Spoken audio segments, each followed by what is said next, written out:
Hello, welcome to my channel. మనము మనువులు మన్వంతరంలో సృష్టికి మనువుతో పాటు ఇంద్రుడు, విష్ణుమూర్తి, తర్వాత సప్త ఋషులు ఇట్లా అందరూ కూడా బ్రహ్మ సృష్టిస్తాడని చెప్పుకున్నాం కదా. మనువు పరిపాలించడానికి వీళ్ళందరి సహాయం తీసుకుని పరిపాలిస్తాడని.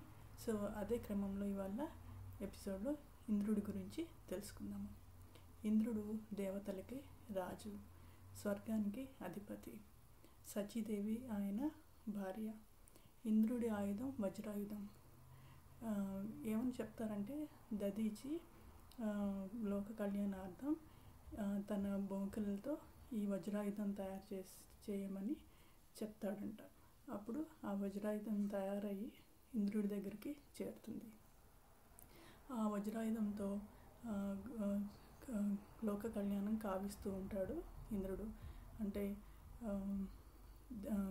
అసురులతో యుద్ధం చేయటం, గెలవటం, ఇవన్నీ కూడా ఏదైనా ఆపద వచ్చినప్పుడు అందరినీ కాపాడటం అట్లా చేస్తూ ఉంటాడు.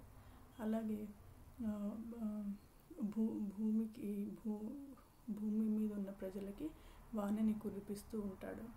ఇంద్రుడు అంటే వర్షపు చుక్కలు అని అర్థం అన్నమాట. అలాగే ఇంద్రుడు మరి వాహనం గురించి చెప్పుకోవాలి కదా. ఇంద్రుడి వాహనం ఐరావతం. క్షీరసాగర మదనంలో ఐరావతం అతనికి వచ్చినప్పుడు తీసుకుంటాడు, వాహనంగా తీసుకుంటాడు. తర్వాత ఇంద్రుడు సభలో రంభ, ఊర్వశి, మేనక అనే నర్తకి మణులు ఉంటారు. అలాగే ఇంద్రుడి పరిపాలనలో దేవతలు అందరూ సంతోషంగా ఉంటారు స్వర్గంలో. ఇవండి ఇంద్రుడి గురించిన విశేషాలు. మళ్ళీ నెక్స్ట్ ఎపిసోడ్లో ఇంకో